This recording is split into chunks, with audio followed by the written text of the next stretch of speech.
comment section floating directly to the left of John, which is to the right of John. Nothing there. Because there's a light, there's a lamp over there. That's got a purple light. That's on my right. That's my left, your right. Thank you, sir. Right. Do not besmirch me on this podcast ever again. Besmirch. I like that word.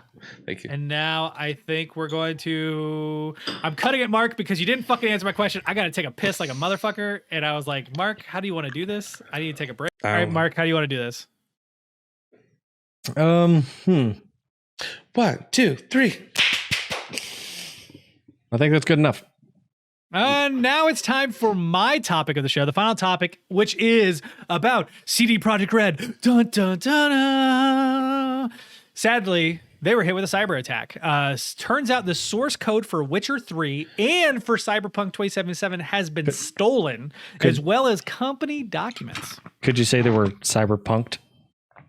Cyberpunked, indeed, my friend. It was a cyber attack.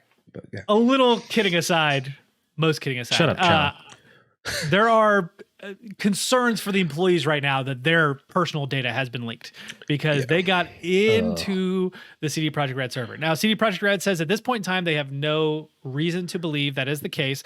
The hackers who did get in did leave a note, which I thought was very kind of them, where they said they had been epically pwned, which makes me think it was epic. But I'm not going to name names. I'm just going to put it out there. Because they capitalized epically. Epic. Yeah. It's really dumb. But it's like epically. And I'm like, epic. Come on. If you guys are going to do this, you shouldn't leave a signature. Everyone knows that. Excuse me.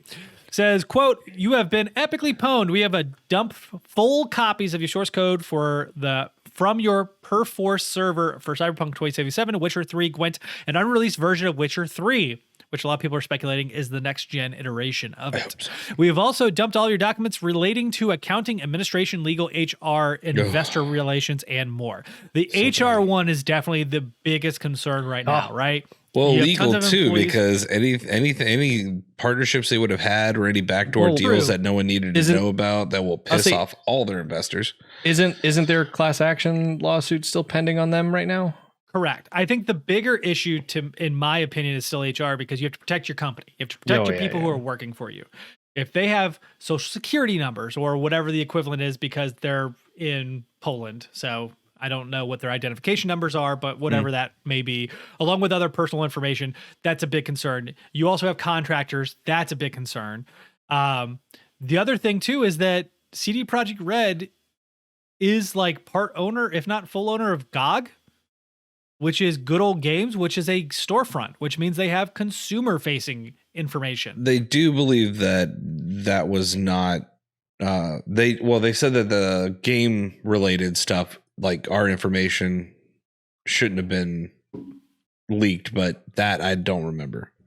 They have not issued any information on it at this point, as far as I can tell. Well, I remember. Okay. Yep. I'm literally looking at the information that CD Projekt Red has provided on their Twitter, which is the only way they're communicating about this at the moment. Like, they have not even talked to employees, as far as I understand it, through email, which they probably have. I would imagine they have, but it's hard to say. The ransom note goes on to say, also, we've encrypted all your servers, but we understand that you most likely can recover from backups. If we will not come to an agreement, then your source code... Obviously, they were not American because they had this directly translated. Or sold or leaked online, and documents will be sent to contacts in gaming journalism. Your public image will go down the shitter even more, and people will see how shitty your company functions. Investors will lose trust with your company, and stock will dive even lower. You have 48 hours to contact us. So I think it's important to note specifically that I think one thing we can all agree on is anybody who is, again, not like high level here in CD Projekt Red, their data getting leaked. Anybody who works for the company as, a receptionist or a developer, like the lower end people, totally feel for them if any of their information gets leaked. This sucks. My wife has been battling with identity theft for over a year and a half now. It's not fun. It sucks. No. And it's costly too, because here in the United States, you have to pay money to shut down your credit report from being viewed from other people. not crazy expensive, but it's $75 a month if you want to shut down all 3, which is what is required in order for you to get a hard credit check for anything. So you shouldn't have to pay money to protect something that people shouldn't be exploiting in the first place. I agree entirely. Yep. It's a huge problem. So really feel for those individuals. I also don't think what these people did is right. Like they're arguably doing, not arguably, they're very much doing illegal things, right? Like you shouldn't be trying to access their servers. That's their own proprietary software.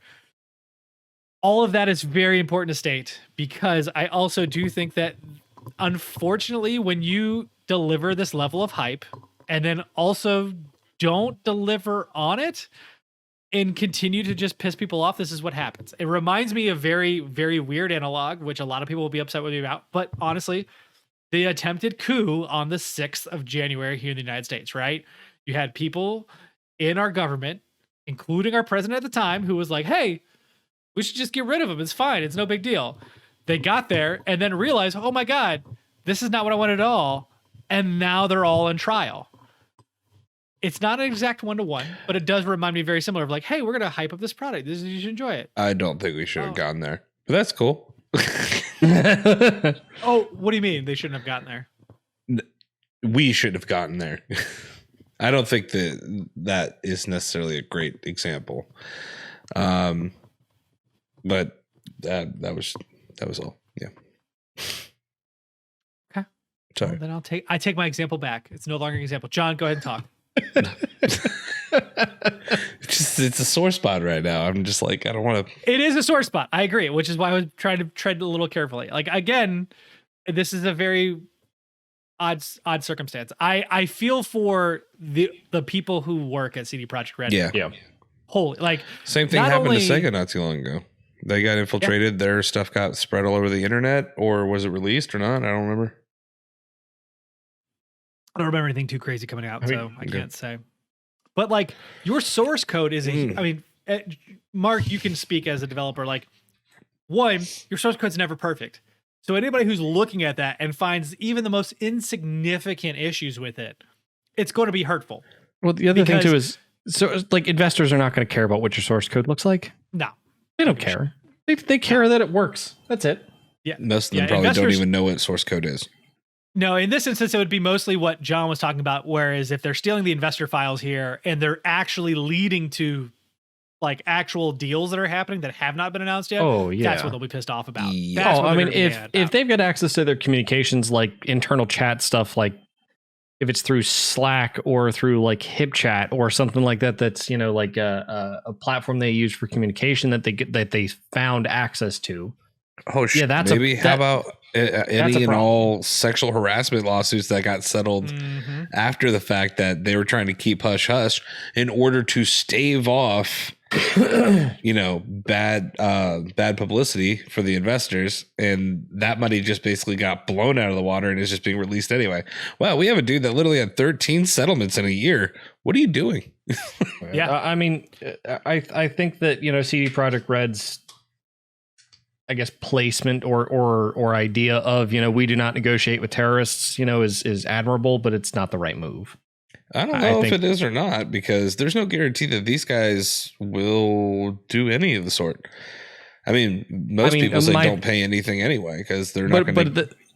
The thing is that journalists will pay for this if they really wanted to, like to get unreleased information about some unreleased version or get information about some unreleased version of Witcher 3, to get information about the inner workings of a company, for example, or darker parts of the internet, for example, that would want personal information. Oh yeah, those people employees. Are screwed. Those people, they're going to be put onto a list and it's going to be dropped on the dark web and it's going to be sold off.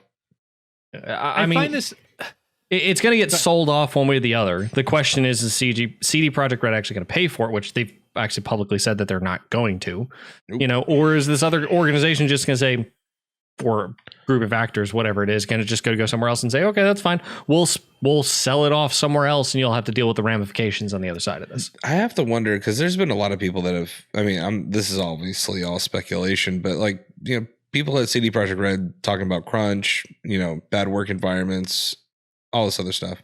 And we see how they've talked about their employees, and, oh, there's been no crunch to the investors, while looking at them going, I'm sorry. And it's like, it's just a bunch of crap. And so maybe there was someone on the inside that was mad enough to do this, that would have access to these things. I don't know. I feel like that's possible. I feel like someone who is that mad, though, would do more of the like, hey, I'm going to go and like speak to a journalist about the working conditions rather than leaking information about their fellow employees. Right? Well, not if they're trying to hurt them where they think it matters the most, which is their pocket. And they don't necessarily have to do anything with the HR files. They don't have to hurt those other people. They just are using it to threaten them. I don't know. I feel like there's easier routes than faking a hack, if that makes sense. I wouldn't say faking. They really did it. well, but I mean, like, if you're an employee there, you have access to a lot of that stuff. You have potential to hack as well, but I don't know. It seems like there's easier routes to get to the direction that you're alluding they would want than this. Again, it was all just bullshit. There's no evidence to support this at all. It's just one of those things where it's like, you got in deep. You got everything. Yep. Yeah. Well, to your point, I think the smarter choice for CD Projekt Red at this point in time is literally just be like, all right, cool. Minus the HR stuff, obviously, and minus anything they can't publicly say due to investor contracts, I'd release all the information.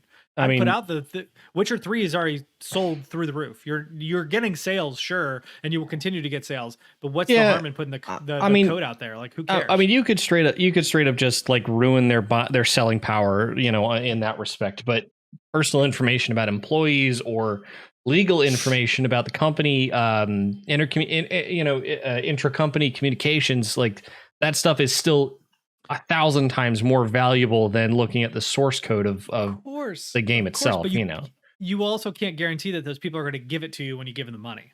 That's what I was saying earlier. I was like, yeah, you can pay them if you want, but this is the problem with modern encryption, and it's just you get locked into this, and this is where like the FBI's recommendation, for example, is just pay them. Just pay them.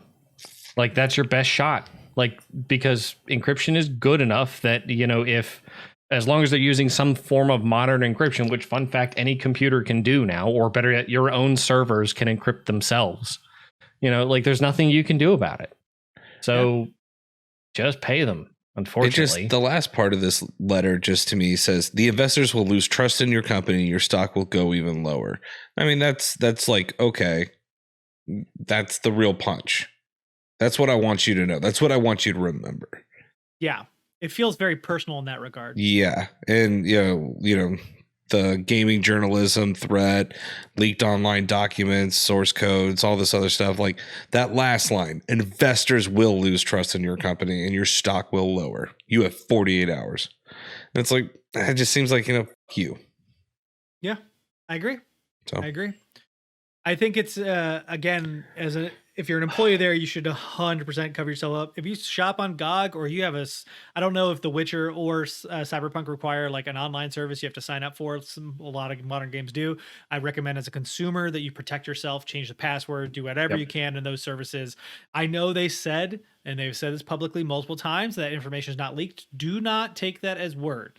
Right? Like, companies lie all the time. They lie about the actual damage that is done by a hack consistently, mostly because they're not quite sure how much damage has happened. We're literally at the less than 24-hour mark right now while discussing it on Tuesday before this episode comes out. You'll know more in a week, and even more than that in a month. By the time you guys see this, you could know everything about what CD Projekt Red has, or we could just see that it's just smoke in the wind. It whatever. But this leads to another bigger problem too. We're having a lot of companies having issues keeping their information locked up. I mean, why is all this information, HR information in general, should be stored somewhere completely separate? I don't know why they're having this issue where they get everything. That needs to stop. How are they keep getting a hold of everything that deals with their business, their investors? Like, why? So here's a little, I guess, lesson I guess I've learned from internet security, or from business security, I guess, whenever it comes to applications and web or server based things. The idea is that you maintain everything inside a secure domain, and then you like one secure network, basically, or domain of servers and connections together for the entire company. And the reason, and then you control the access of each person to each place inside that network. That's how most of the around Charlotte here, for example, that's how most of the big banks work. But the idea is that there's very few entry points into that network from the outside. The idea is that if you can control where those entry points are into the network as a whole, then you don't have to worry about, okay, is this network secure and this network secure? Well, they've got different, requirements, and sometimes they need to talk to each other. So is that secure too? But, it's better to just put everything under one house, control one entryway, for like your website or the VPN with remote connections, so people can connect their laptops to work. It's a vault door. But as soon as someone comes by with enough explosive or enough torches, that vault door is not going to work. But that's the realistic, issue is, for example, if the HR system it's its own system entirely, completely separated, well, who's to guarantee that the security of that is just as secure as the application side of things or the development side of things?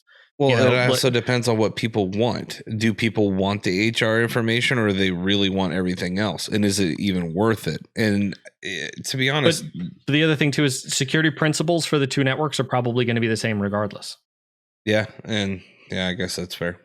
I mean, like they're going to look the same. The difference is whether you know how to access both of them at the same time. To me, it almost comes up with the same thing. Like if I was to have $100 million in gold, why would I store it in one location? Why, if someone was going to try to steal it and I spread it out all over the place and only I knew about it, yeah, they might stumble upon one, but they're only going to get a small portion of it. Yeah, but the problem is that the internet basically means that they can find and dig all 50 of those locations at the same time. Well, that's what I was going to say. Is I think the difference is that if you're talking about a vault door, you can only hit one at a time, whereas realistically, they could hit them all at the same time. So even though you've spent X amount of dollars extra to ensure that each one is on a different server, you're still having the possibility that's all happening at the same time, regardless. Mm-hmm.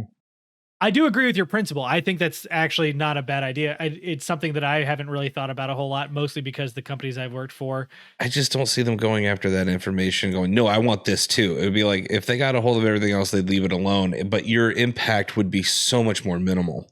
It depends on how much you spread it apart. The public, at least, and your employees. It depends on how much you spread it apart, right? Like in this instance, we're talking about investor, HR, game code. So if those are in 3 separate locations, game code means the least, which means they're probably going after these other 2 the most. So they're still equally viable targets. And if they hit at least just one of them, it's still bad, right? Well, yeah, I would say so. But at the same time, I guess it depends on how they come across the information in general, how they knew where it was and everything else. Yeah. That's the other thing too, is not going after the investor stuff or the game stuff would seem to be the most valuable, because that's what's making them money as a company. And the HR stuff is kind of like, okay, yeah, that's information they can get back. They probably have it backed up, whatever. But I could sell it. But is it worth me going through that trouble? Maybe. The HR stuff is probably, the HR investor is the most tantalizing, because like Mark said, like source code is source code. It's code, right? Like recently, last week, I think is what it was, WB put a patent on the Nemesis system for the Shadow of War, Shadow of Mordor games. And a lot of people came Batman. I fucking hope they do. God, that'd be amazing. But a lot of people came out and pointed out, like, hey, like all of these things that they patented are actually just like very generic. If you tweak a system in one way, you can do this. They're literally probably doing this because it makes it easy for them to, one, sell it because it's a patented system. So they can go, hey, all of our games are using X system. And 2, it allows them to possibly fight in court if they have to, maybe. And that's a very important, because once again, when you're talking about code, like one line difference is all that really matters in that regard. Like one line can change it all, or it can't, depending on how the system works. So the source code overall, I do think is like the least valuable. Yep. Yes, of course, that means people can get in and fucking mod 2077 and Witcher however the hell they want, but people do that anyways. PC gaming has allowed that for decades. That's why they did it. They took away the ability for them to fuck Keanu Reeves. They wanted that back. There you go. See, they want to fuck Keanu Reeves. Mystery solved. You let the people fuck Keanu Reeves when they want to fuck Keanu Reeves. That's right. You guys messed up. Should just let it go. But, overall, the hope right now, I think we can all agree, is that no one is truly impacted. The company themselves, they have to figure that out as an entity, but the employees, hopefully they're not impacted by this. I'm not going to lie. I'm kind of interested to see what comes out from this. I agree. Like, what dirty little secrets do you have? That's like the soap opera part of me. It's very small, but it's there. I think there's enough there that I agree in the sense of CD Projekt Red specifically has done a lot this past 3 months that I would argue has not been very good for their consumers nor their employees. Yeah. So I definitely feel that level of vindication where I'm like, yeah. But at the same time, it is like, all right, we need to calm down. Let's take a look at the whole picture here because it's not just them that's impacted. Like, it's one thing if you're just impacting the CEO and all these people who made dick tons of money off of forcing this game out. It's another thing entirely if you're screwing over, again, the receptionists, the entry level. If it wasn't for that, it would be like one of those moments stuff where you're looking at your kid after he kicked somebody in the balls and you're like, no, don't do that. Good job. Yeah, exactly. It'd be a Robin Hood moment, right? Like, you're like, yeah, fight for the people. But this is so much, it's more complicated than that. Yeah, unfortunately. So please let us know what your thoughts are on the CD Projekt Red hack. Are you concerned? Are you a consumer of their products? Do you think that you should be worried? Are you generally worried for the employees, or do you not care at all? Let us know in the comment section floating directly below my wine glass, but above my wine glass, like somewhere in between. We've got to figure it out. But now I think it's time for last call.